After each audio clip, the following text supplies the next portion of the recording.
Good morning, good morning, good morning. Sorry, it's a bit late getting started there. It is Sunday, the 14th of June, 2026. Well done. Oh, making it this far. In the chat, we've got Sarah Davis. Hi, we've got Lost Missionary. We've got Elle as well. Got Martin Harrow in there. How you doing this Sunday morning? Nice and early at 7 minutes past 9. You've only got me till 10 today because I've got stuff to do. Sorry. I can't hang around here all day talking about Brexit. Yes, we're going to talk about Brexit. Go on, let's mention the Brexit. Let's dive in there. Mention the B word because I guess someone's got to. It's 10 years now since the Brexit vote, coming up on the 23rd of the month, and as a result of that, we are seeing more stuff in the papers, more stuff in the media about what happened with Brexit, with the the screwing of this country, in no uncertain terms. And then there's the cover of the Independent newspaper, which I'm drawing from today. There's an article in it written by Michael Heseltine. We can go and have a look at it. Actually, Lord Heseltine, here he is. No, that's not him. Sorry, that's Boris Johnson and Michael Gove. And Dave and fucking Nigel Farage, whatever his name is. Their promises of more jobs, more trade, more power for Britain have proved a con, Michael Heseltine writes, as the Brexit vote 10th anniversary approaches. Never have so few done so much damage to so many, with so little ability to execute what they lied about. Their scandalously fake prospectus has just turned to dust and ashes. Naturally, they blame everyone but themselves. They are guilty men and they should hang. Their heads in shame. So, that's my starting point today, talking about Brexit. Michael Heseltine is 93 years old. 93. But yeah, we are going to keep banging on about it until we get back in the EU. So if you don't like us banging on about it, maybe you support us rejoining the European Union. That might be a good idea right now. If we can have a look at some of the graphs and things like that of just how awful it has been for pretty much everyone who's British.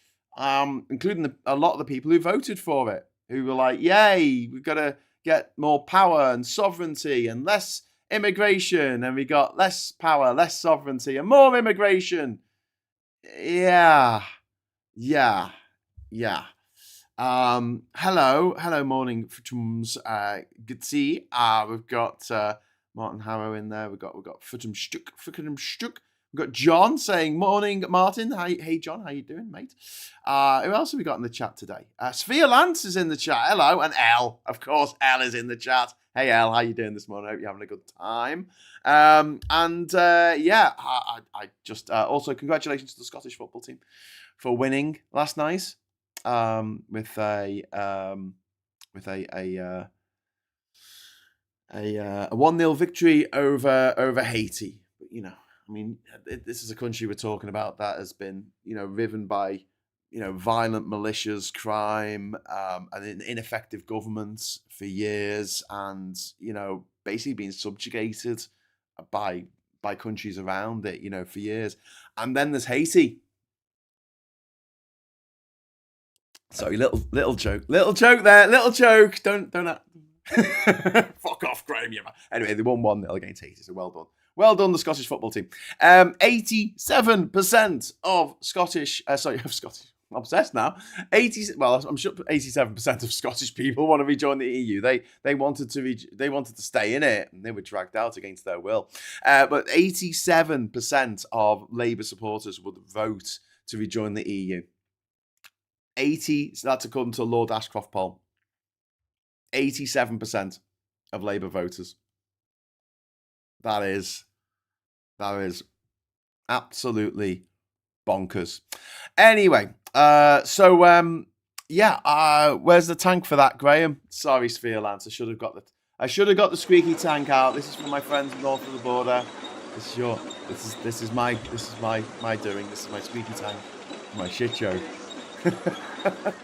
I can't really get away with telling a joke like that. You know, if it was Scottish, I totally could. I just look Scottish. I don't sound it. Can't stick around. A Sunday roast is on later, and I hate Laura Kunsberg. Sorry, she's on in the background, isn't she? DJ? Oh, that's killer. The only reason why I was a couple of late getting started was trying to get that TV on, and then I pressed on to BBC News because I don't want anything copyrighted in the background there, because then I get a copyright strike. So I can't have like normal TV on, just in case there's like a little clip from Emmerdale or something. It's like, oh, he's stealing footage from Emmerdale. Anyway, yeah, I'm only hanging around till 10 o'clock. Anyway, the match scheduling. Hang on, is Sunday roast on today? Is it on? I don't know. The match scheduling is nuts. Surely FIFA can look at who's got the bigger following and set the time so it's not in the middle of the night.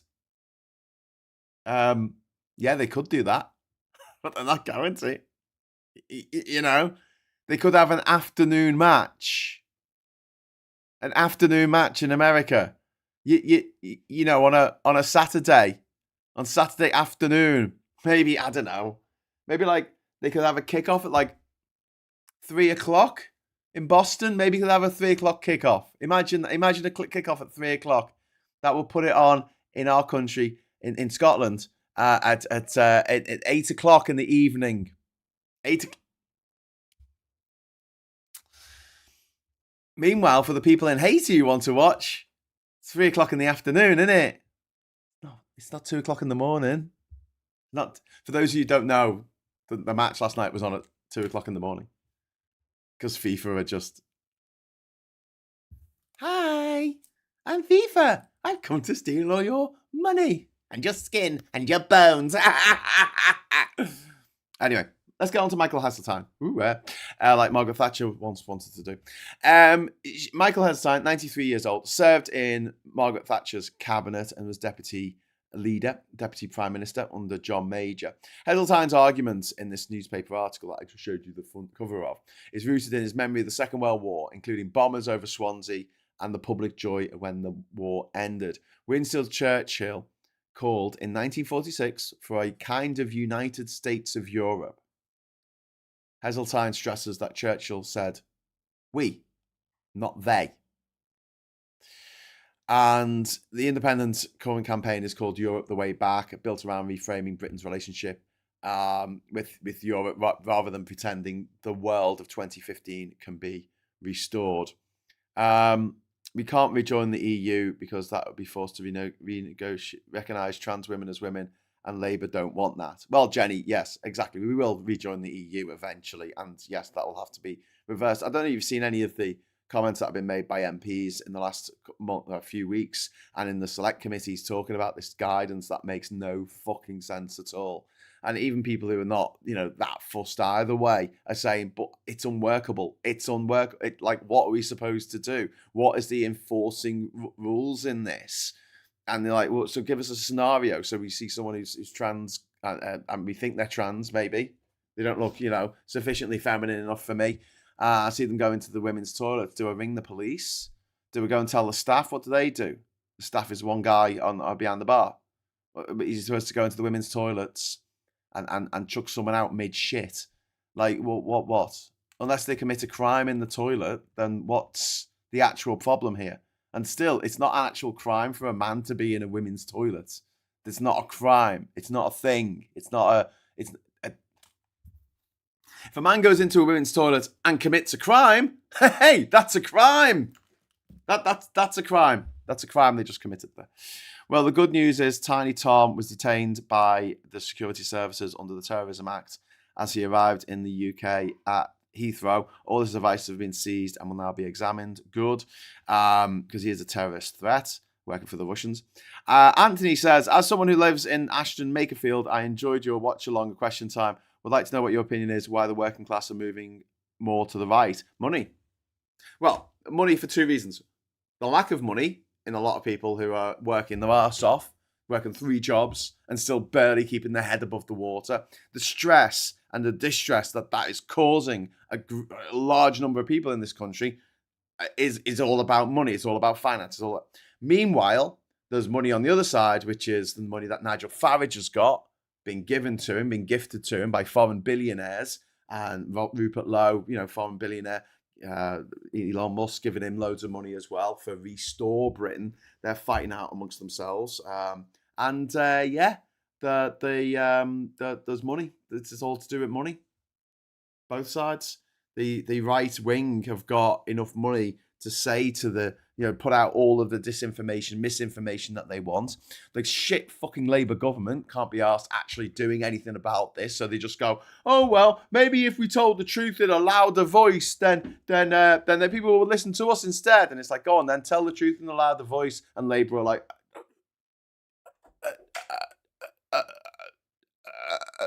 and you're like, pardon, can't hear what you're saying, Labour. Labour, what are you saying? What are you saying? So yeah, I mean, it's not a surprise. It's like it's as night follows day. You've got a group of people, aristocrats mostly, who are well funded, and they can say to all these people who are having a shit time of it because of 14 years of Labour, austerity, Brexit, COVID response, and then the fucking Liz Truss mini budget. All that stuff put together has made people poorer than a lot. This generation is poorer than their parents, which has never happened before in human history. In human history, people got what their parents had, accumulated. There was a war over a plague. Well, yeah, people fucking died. That was shit. But the people who were left over at the end were doing better than the people before, weren't they? Because there were fewer of them and more resources. But no, it's gone the other way because of the Tories, because of the right wing. And they've got the advertising budget to say, hey, you're not doing so good. You're not doing so good right now. It's everything a bit shit in your life. Well, I've got news for you. The problem in your life is spin the wheel of hate.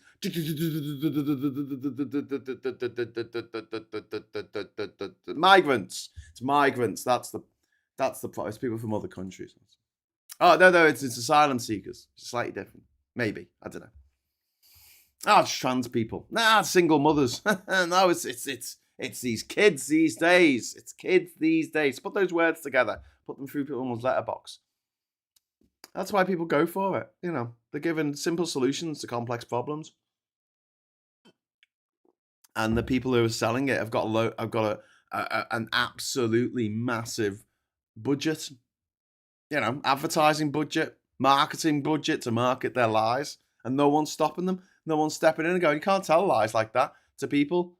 It's not fair. Why are you going around confusing people? Hey?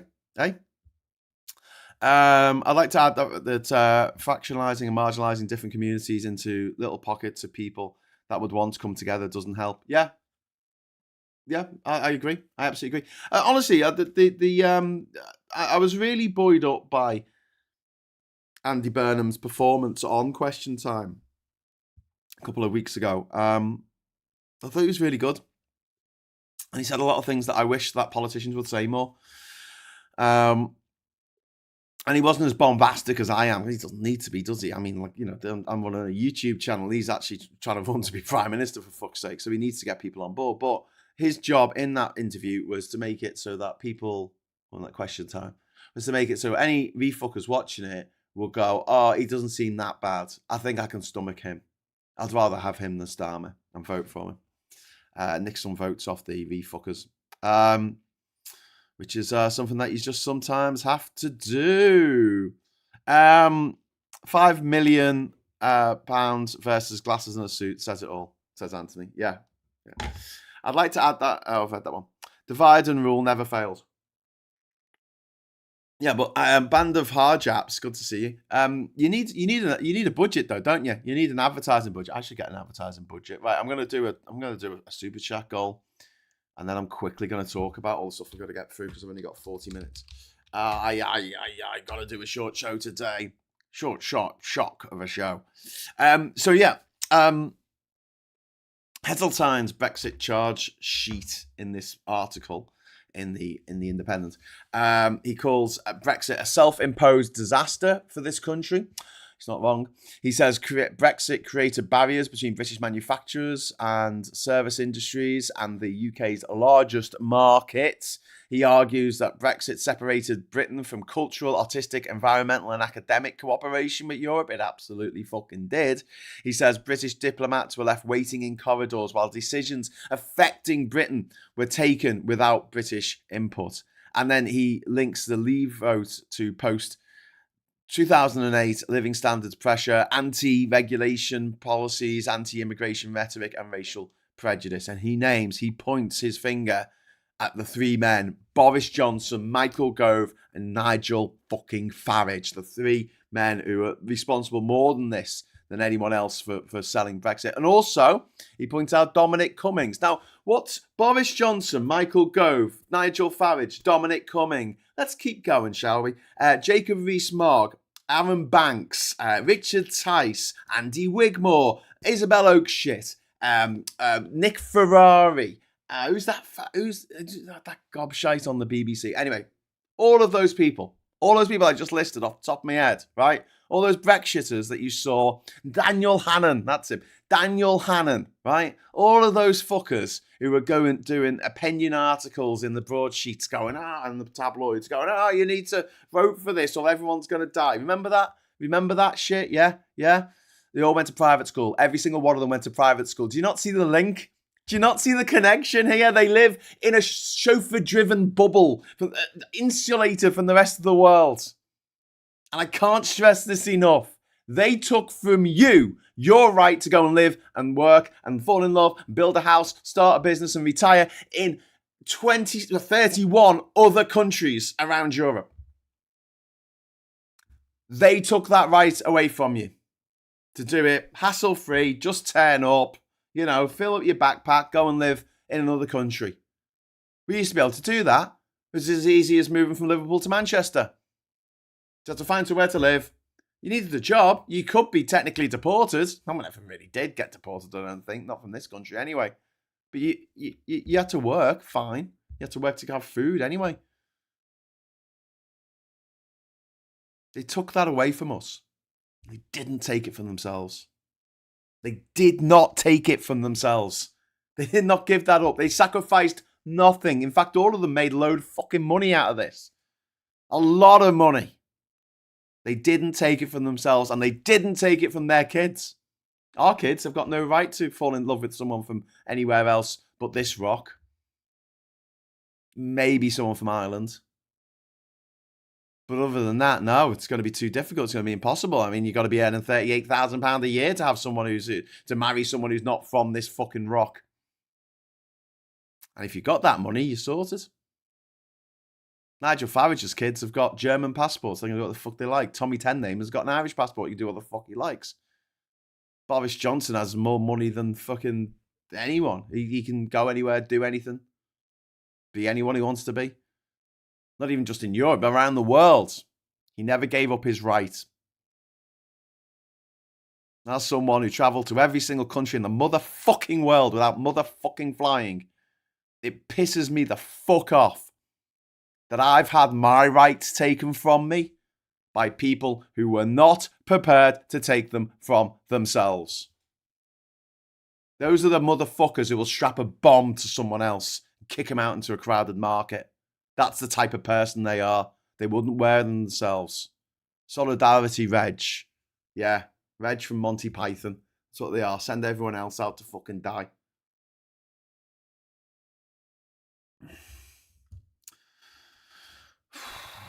I'm sorry, but I don't need to be sorry for this.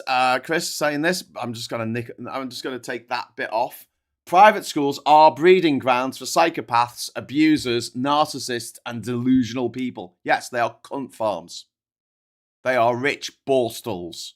You got a kid? Oh, God, I had to deal with a child. Well, you just give them to a nanny for a few years, don't you? So the nanny, the wet nurse, can bring up the baby, to deal with the toddler and clean the nappies, do the shit that all the rest of us have to do ourselves, right? They've got someone else to deal with that, And as soon as the kid's old enough to sort of walk and talk, off they go to the posh borstal for a few years of ritualistic abuse. Great, what a fucking great system. Let's defend that to the death. Yeah. So, Dominic Cummings, Nigel Farage, Michael Gove, Boris Johnson. These, Where are they now? You know, where are they? Where's the land of milk and honey that they promised? They as Heseltine said, you know, their scandalously fake prospectus has turned to dust and ashes, and they should hang their heads in shame. You know.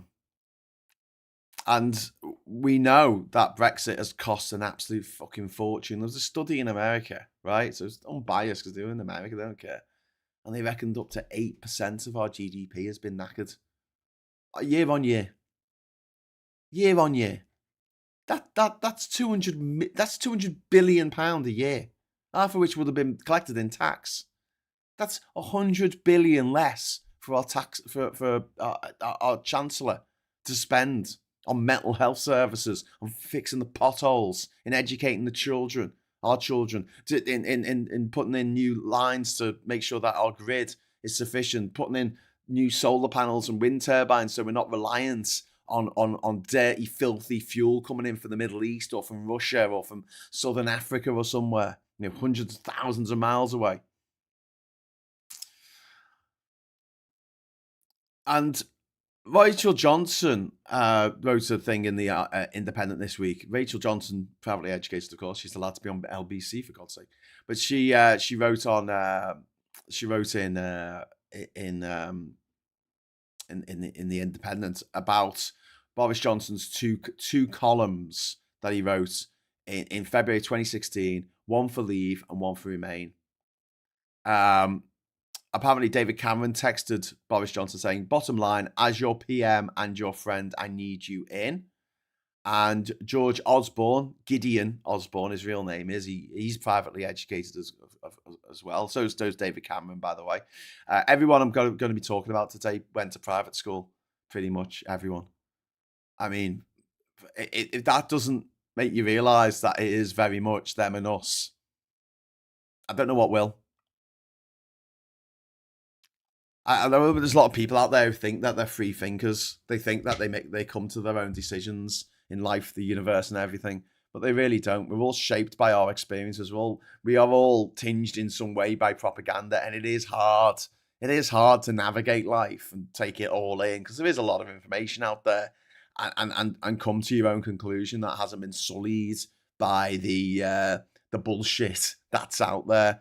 But one trick I always do, right? One weird trick is if I'm for something, I have a look around and see who's also with me.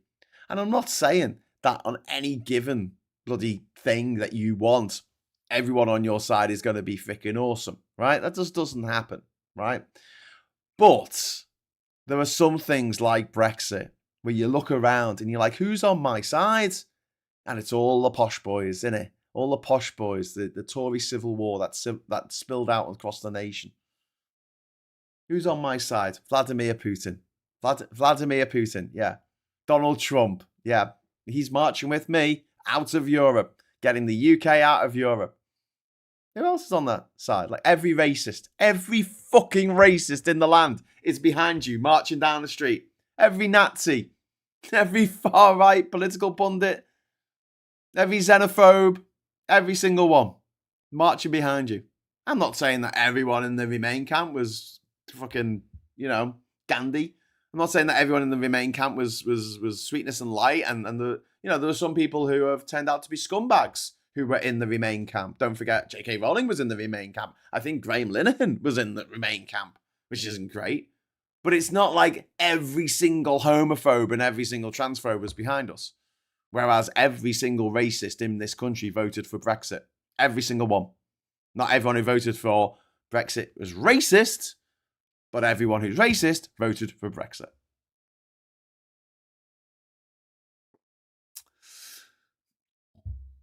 Yeah. Rachel Johnson says Boris described himself as veering around like a shopping trolley, which makes sense. What's his little twat's name? Dominic Cummings, that's what he called him. He called him the shopping trolley, didn't he? Because he just veered off in all directions.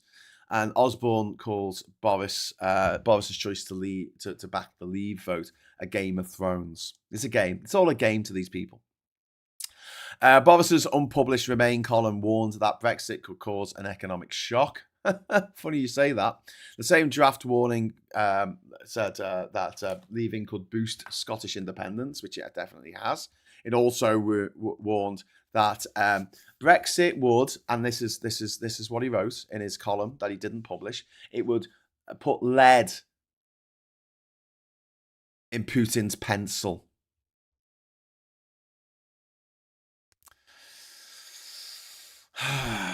And then the Remain draft ended weekly. I'm going to muffle my disappointment and back the PM.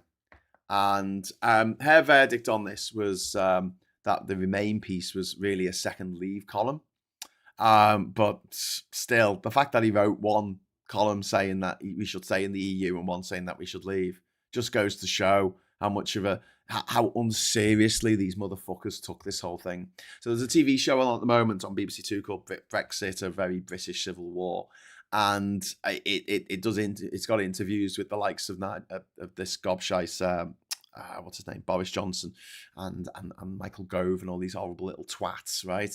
These horrible little twats. And in it, Boris Johnson admits that he didn't have a clue how to implement Brexit. He didn't have a clue what would happen next. Jenny says, have you seen the Musk poster doing the rounds? If you have $1 trillion and there are starving children in the world, you're not a visionary, you're a cunt. Yeah, I've seen that. It's very, very true. Very true. Chris C says, okay, just worked out the MEP pension that Farage will be receiving. He'll get the full 70% allowance, so his monthly pension is £4,893. Let that sink in. He'll be getting £4,893 a month. Yeah, for doing nothing but making the rest of us poorer.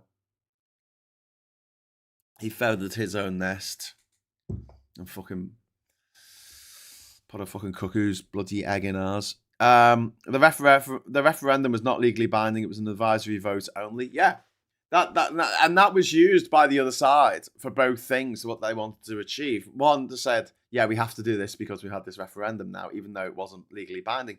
But because they cheated so badly, and let's not forget, this was a fraud-referendum. They would get into this on another episode, but oh my God, the referendum itself was such a fucking fraud that it's painful. And when I try and explain this to people who voted for Brexit, who still to this day defend it with their lives, I'm like, for fuck's sake, do you not see what a bunch of crooks and criminals and arseholes who ran this? The Russians were in it fucking balls deep. Do you not see that? And they're like, yeah, but the Remain camp cheated too. I'm like, how? Well, the government sent out a leaflet saying it would all be awful if we left the EU. Yeah, they were right. That's exactly what happened in Scotland. That's what the SNP government in Scotland did before the referendum vote in 2014 for Scotland becoming an independent country. They sent out a leaflet saying exactly what would happen if they voted for Scotland to become an independent country. And it put some people off. But at least they were honest about it.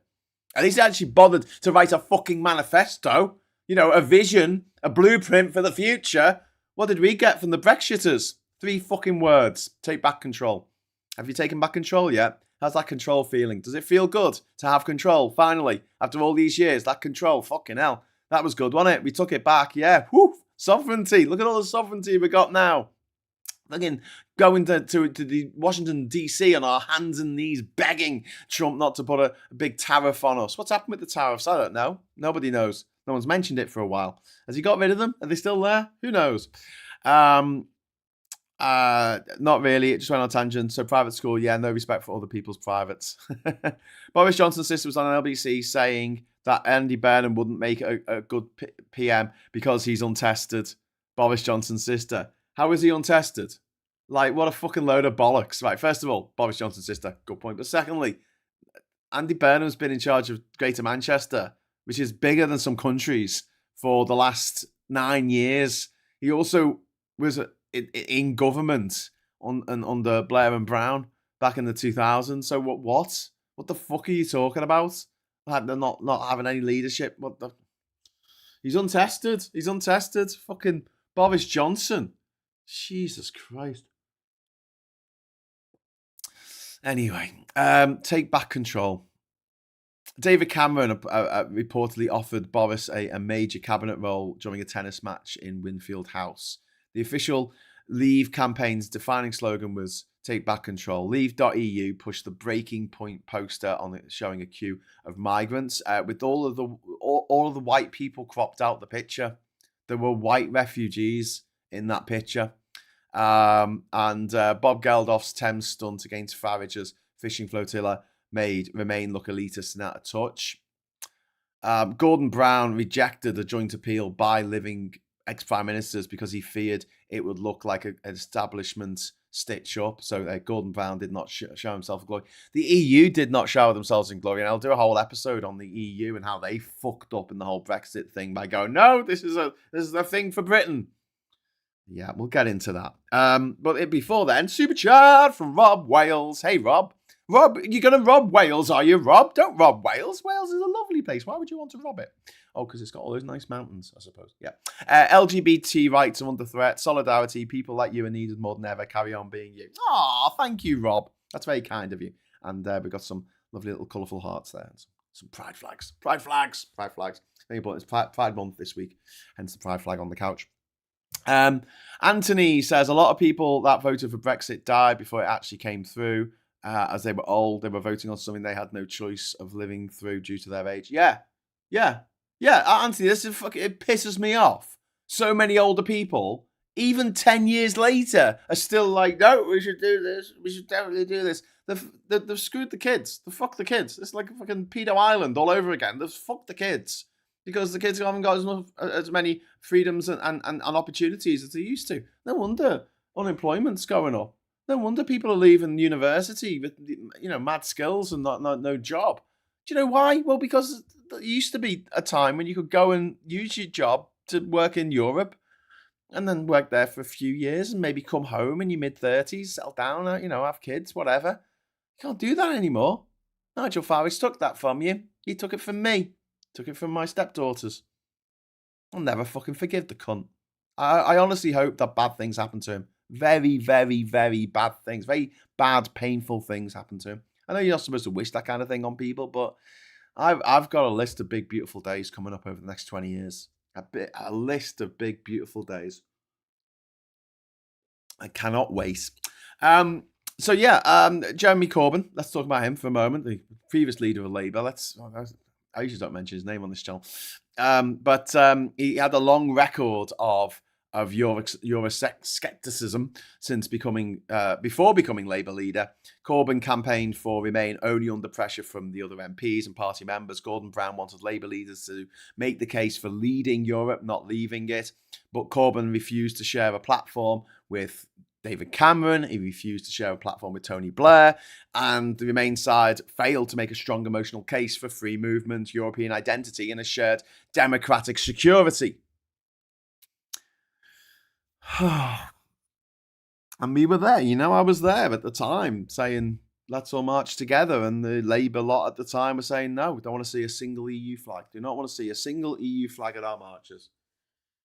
The day after the election, the day after the referendum, the previous leader of Labour was there saying that we need to activate Article 50 immediately. What? Why?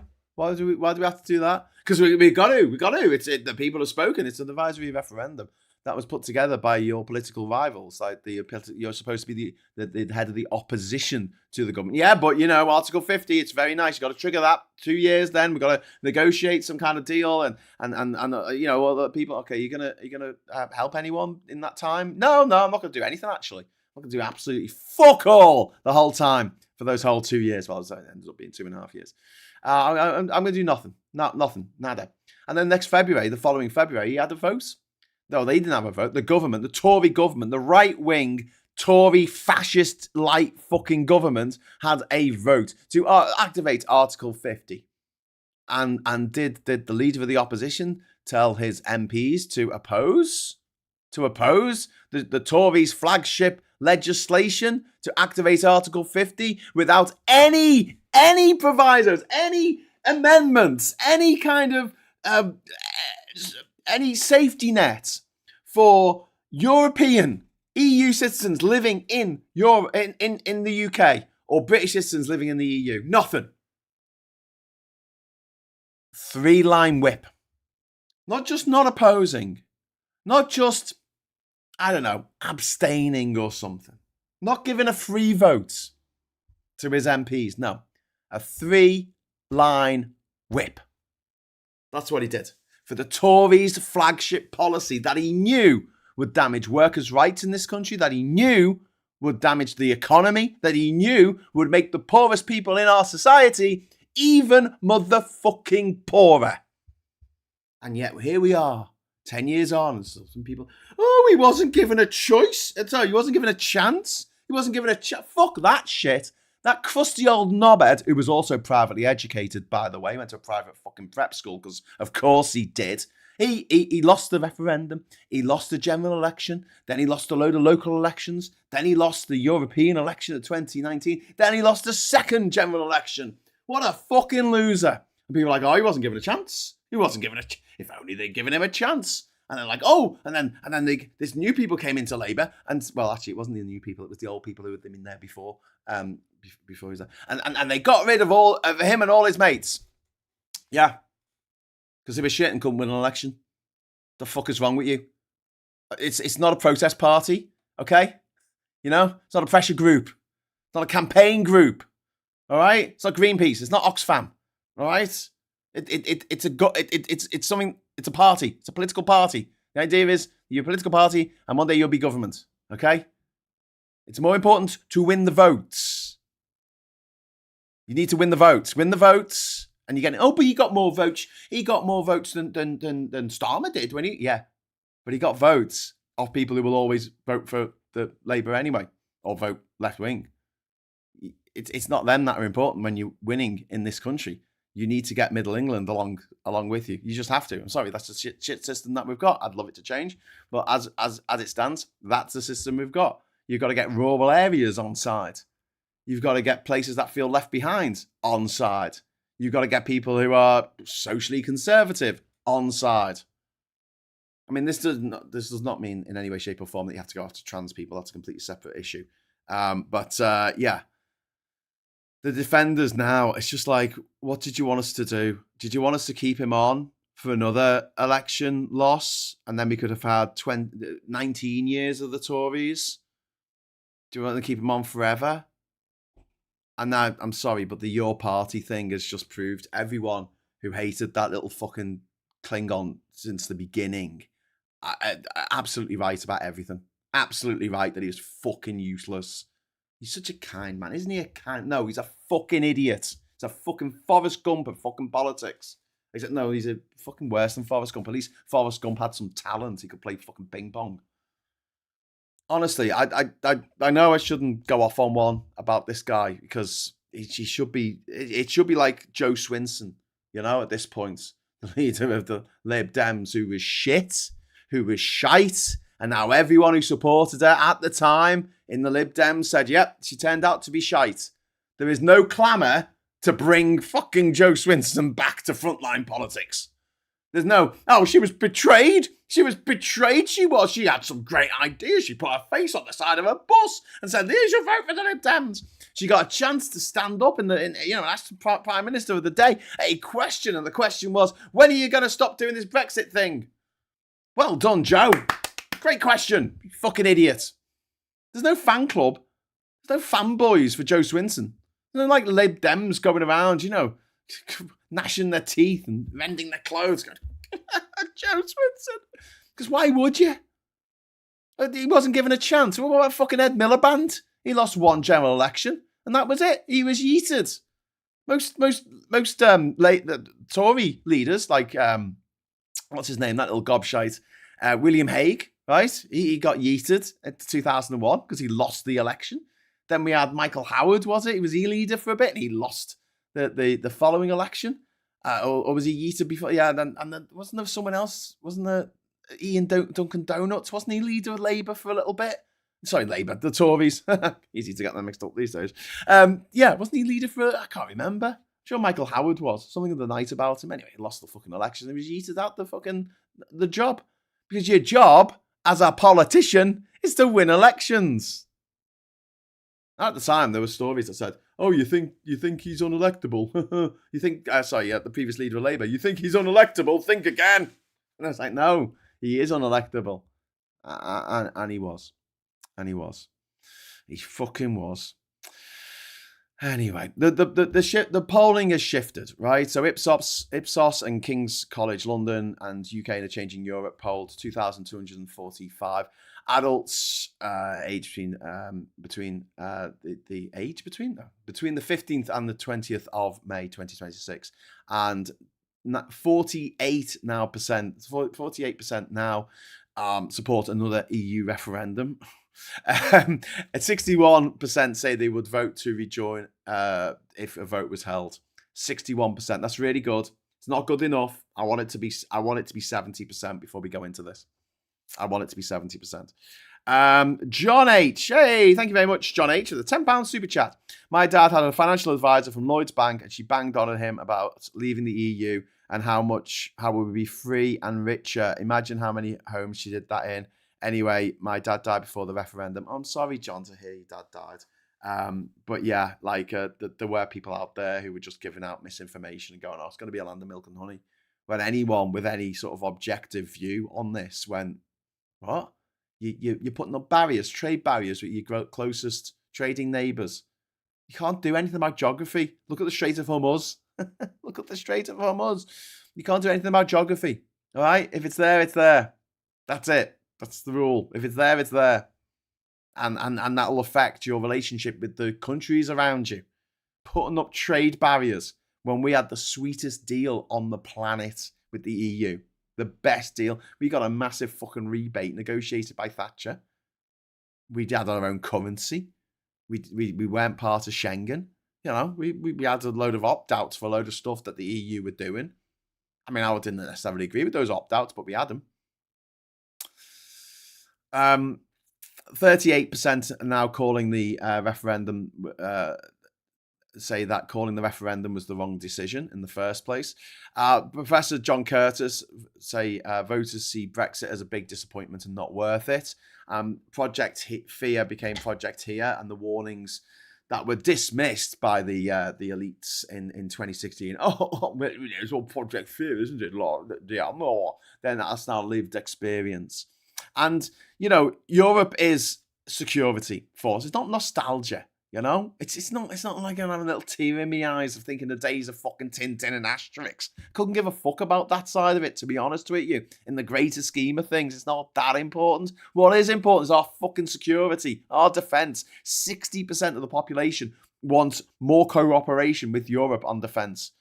And the Ben Judah argues that Britain needs more Europe, the sooner the better. His case goes beyond, this is in the Independent as well, goes beyond EU membership and includes a new European Defence and Security Pact, which I think we absolutely need. Russia's invasion of Ukraine has made European security cooperation a necessity, not a romantic ideal. And the EU is likely to keep changing through possible future arrangements involving Ukraine, Moldova, the Balkan states, Latvia, Lithuania, and Estonia, which are actually already members of the EU, but have a border. Well, some of them have a border with Russia. And then you've got the rejoin sort of trade-offs here. We've got 53% would support freedom of movement in exchange for single market access. We've got when the question is framed around sovereignty, 52% prefer full border control and a more limited EU relationship. Kieran Pedley in the Independent says sovereignty arguments remain persuasive, especially on immigration. Yep, they absolutely do. Anad Menon in the Independent says there's no easy option because every EU relationship involves trade-offs, which is true because that's fucking life. You don't get everything your own way. There's always trade-offs. There's always negotiations. There's always, as Trump likes to say, a deal to be done. A future UK application will not automatically restore the old rebate, the old opt-out, the special status that we used to have. We've lost that forever because of Nigel fucking Farage. Nigel Farage resigned as UKIP leader days after the referendum in 2016. He said he'd done his bit and he wanted his life back.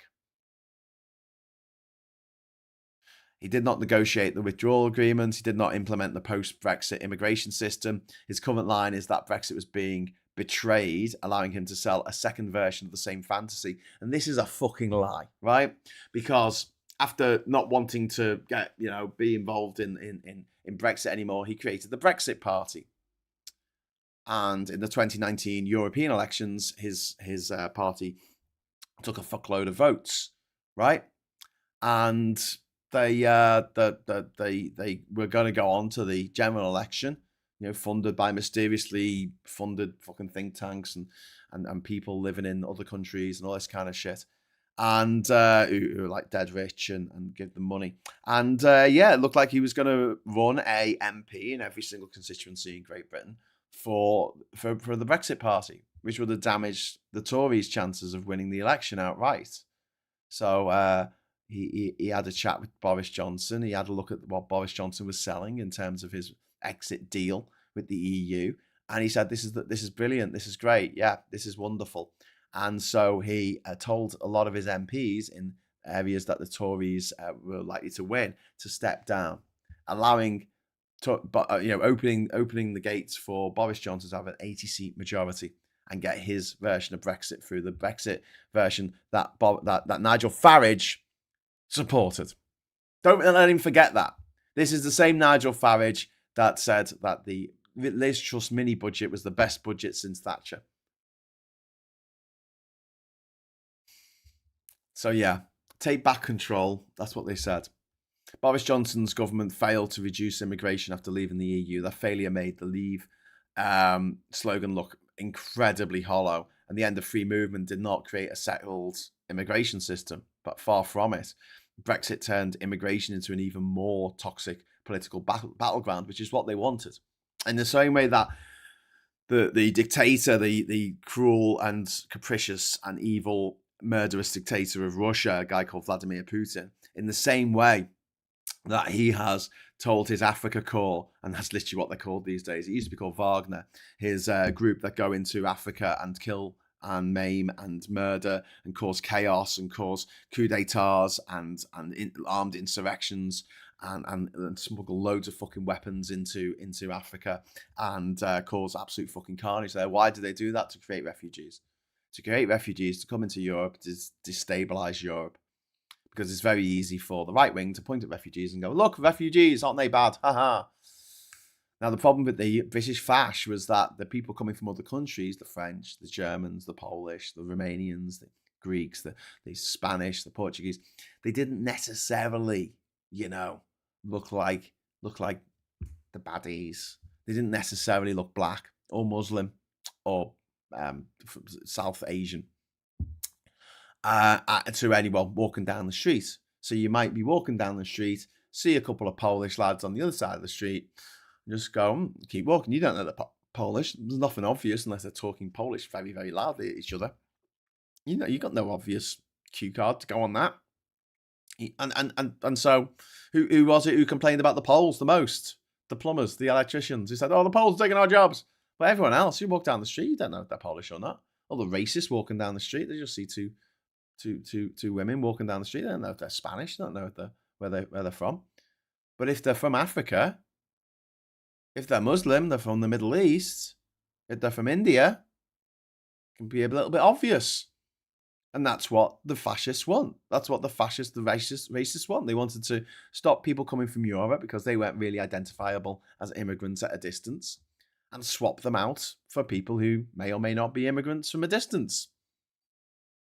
Because then you can get all the racists on board. So I walked down the street today, saw a couple of women, and I'm sure they were from Africa, and that upsets and annoys me.